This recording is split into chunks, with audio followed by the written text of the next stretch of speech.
welcome to this IABM TV interview. I am Anna-Claire Bernardez, Head of Member Engagement and Growth. I've got the pleasure this afternoon at Broadcast Asia to be seated next to Kenth Andersson from Net Insights. How are you doing, Kenth? Very good, thank you. Very good, thanks for having us. Are you having a great time at Broadcast Asia? We are really happy because this year we have a booth. We skipped having a booth for a few years, so it's been very good so far. So, great to hear. So, Kenth, you are a VP of Sales for the region, APAC region. So I would like to discuss with you some of the impacting trends and how Net Insights is playing as a key driver in this region. So how would you describe the pace and nature of business transformation across the media landscape in the region, and what, to your point of view, is driving the change in the region? I mean, if you look at Net Insight, we've been around since 1997, and we have developed technology to do media contribution and media distribution as well.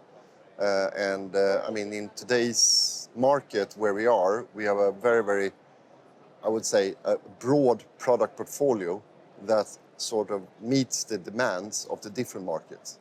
Because if you look at Asia or Asia Pacific, there is different, how they advance their technologies and what they can do with it. So we can support both cloud as well as, if you do a managed infrastructure, which could be fiber and IP technologies.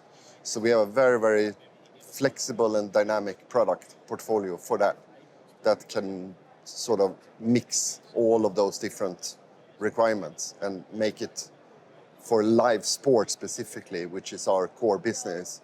I think we have a unique platform that can support both the managed infrastructure as well as unmanaged, which is cloud and the open internet. Yeah, so, that's great. And when it comes, to this transformation journey, how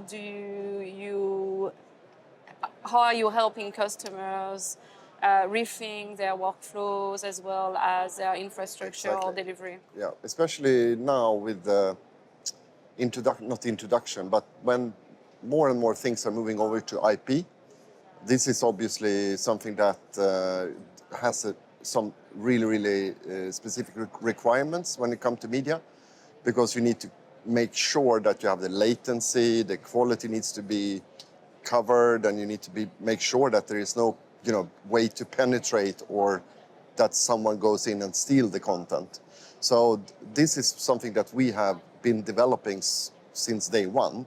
So we are now helping customers going from what we say more like the traditional doing over like fiber networks or wavelengths and SDH.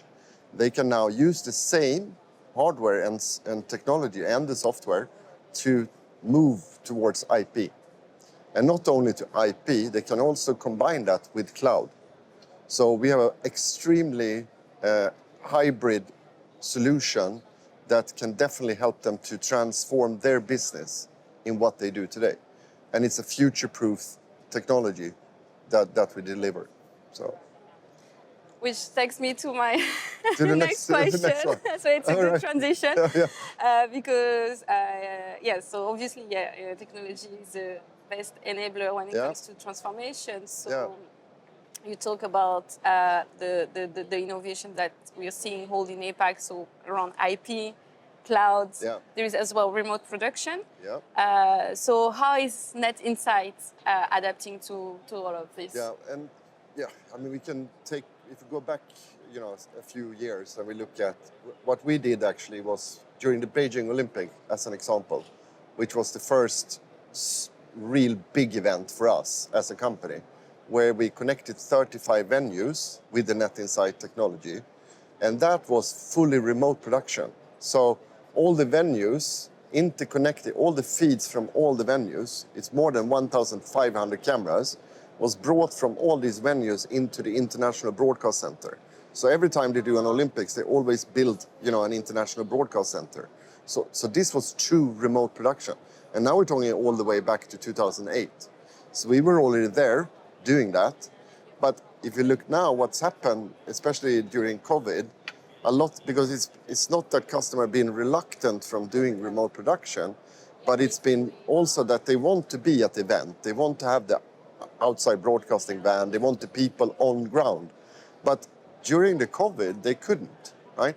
So what we could enable with our technology was to enable them to work remotely. So they can truly work from having, only equipment on site. They put our technology, the Nimbra, on site, but the people, they are actually sitting in a studio. It could be a studio far away, it could be multiple studios. But they do exactly the same production as they used to when they were actually at the venue. So it's the workflow that we create for them is so enables them to do all of this that they usually had to send all the people and all the teams to do that. So, but we're not replacing, the cameraman and all this stuff. But you don't need as many people as you used to.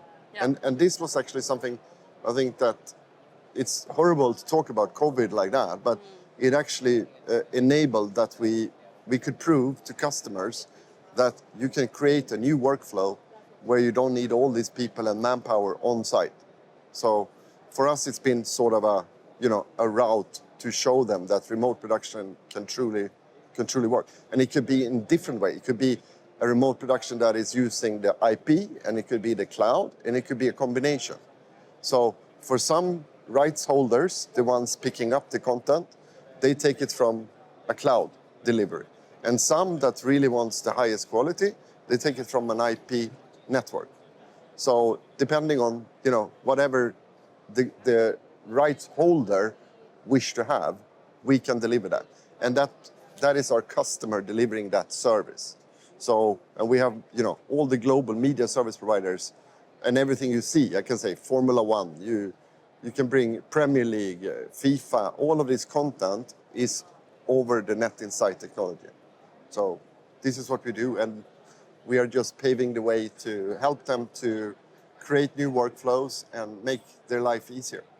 And very impressive. Yeah. And you had basically a solution for many years. Oh yeah. This is a proven technology. Yeah. And with this moment and it's just in time, it's evolving. Yeah. It's evolving all the time.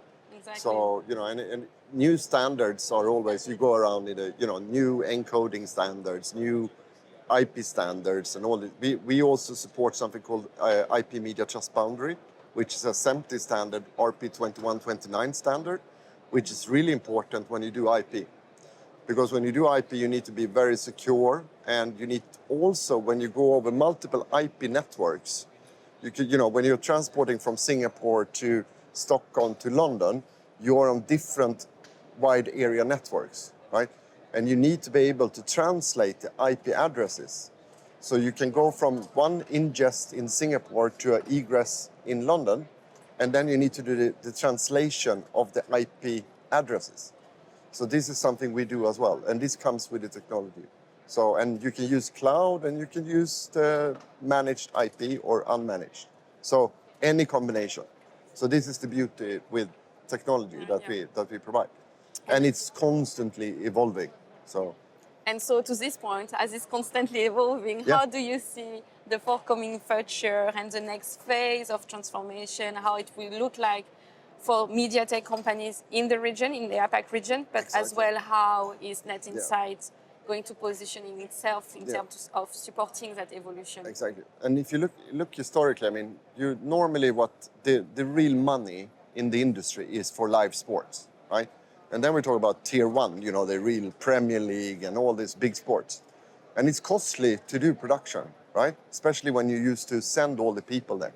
But with our technology, since you now can do a lot more remotely, you can actually do a lot of more sports that you usually didn't do, right? We can talk about second league, third league, sports that hasn't been, even available. Badminton maybe, second league, third league. All of this can be done remotely.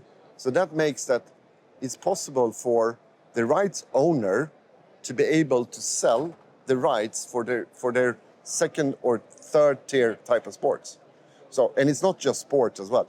You will see more and more the live events for, it could be music events, it could be more like conference events. We have a lot of customers using our technology to do their live, within their company or externally as well.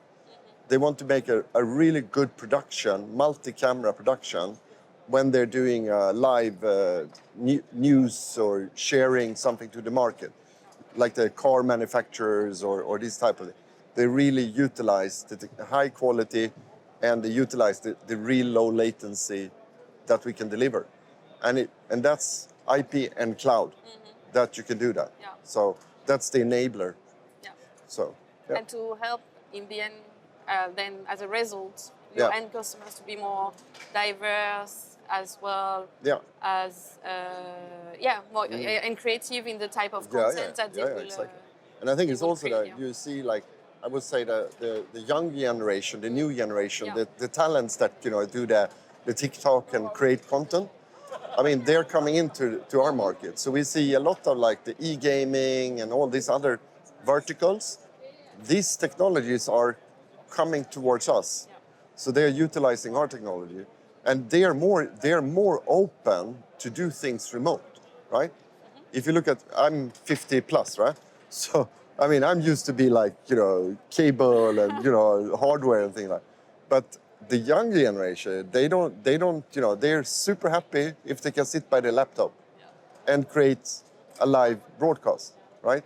So we see more and more of that. And that's technology that enables that. So, and we see a lot of new talents, young talents coming into this industry. And we see more new types of sports, different types of sports that we haven't seen. Diversity so, of yeah. Great, Kenth. It was amazing talking to you. Oh, yeah, today. thank you. Yeah, we could keep the conversation going, but we need to leave the space for more. No worries. Thank you so much. Thank you so much. This was IABM TV Interview. If you want to watch the full video, you can check our website. Thank you very much. Thank you.